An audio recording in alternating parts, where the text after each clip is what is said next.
What's up, guys? Chris again. Today we are going to be looking at the RSI indicator, which stands for the relative strength indicator. I wanted to make this video because some people hate this indicator and others love it and think it works very well. I'm a little bit in between. I use it every once in a while. To be honest, I don't really use it that much, but if I'm looking for some extra confirmation, it's definitely not a bad thing to look at before you enter a trade.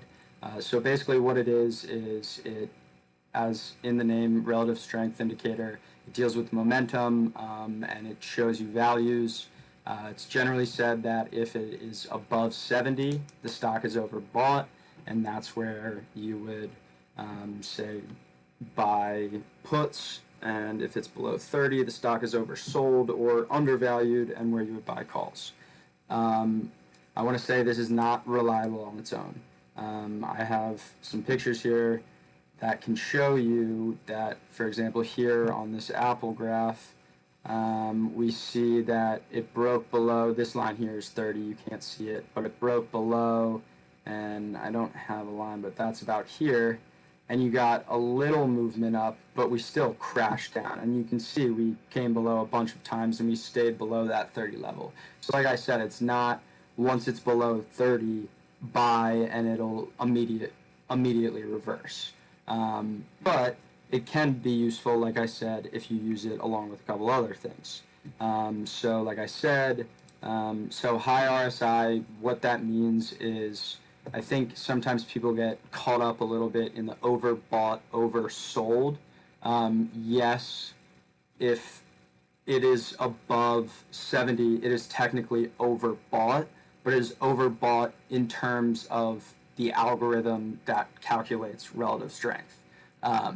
And that does not necessarily mean that this algorithm is 100%. It can stay in that overbought range for days, weeks, months.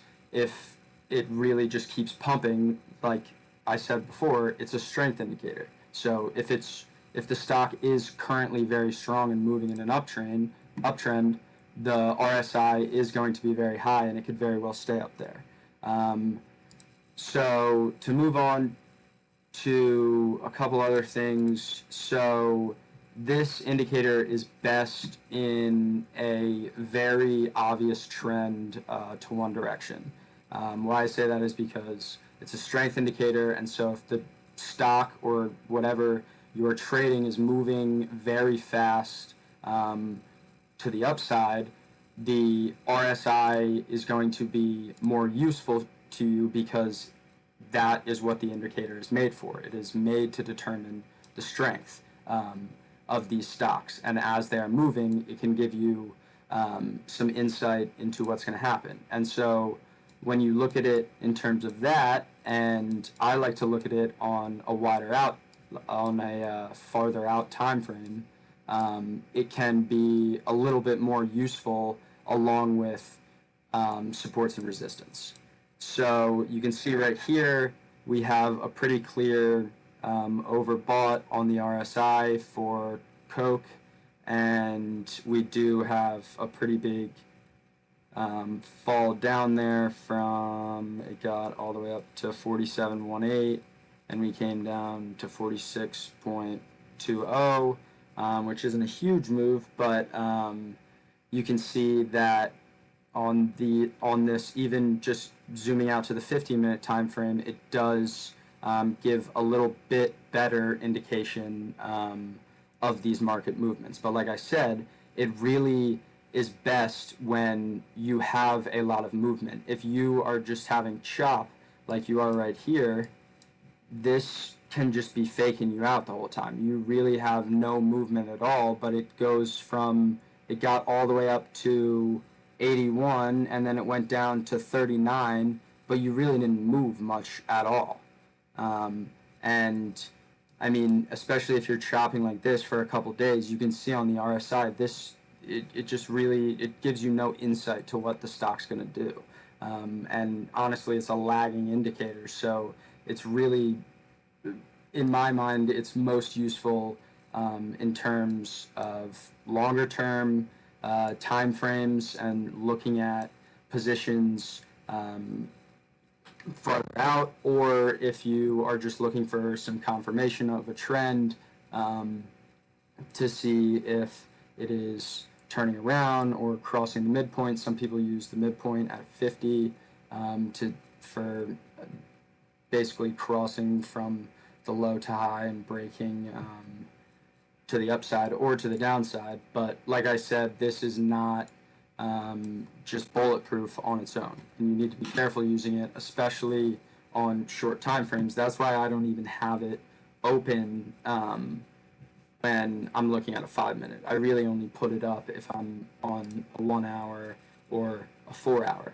But so here's even a good, so we have this huge overbought signal right here. We get up to 88.22.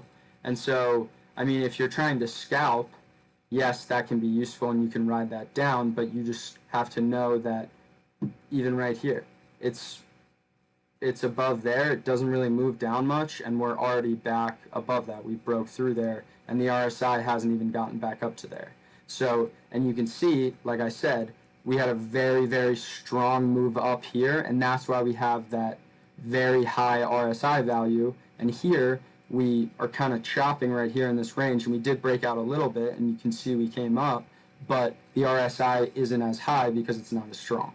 So that is just a little bit about the indicator and when I think it's useful and when I don't think it's useful. If you are more interested in how it's calculated, you can come here on Investopedia, and it will explain to you a little bit about how it uses average gain and average loss to calculate the strength, and also how the periods work to give you the data it is, and why people say if it's above 70 it's overbought and below 30 it's oversold.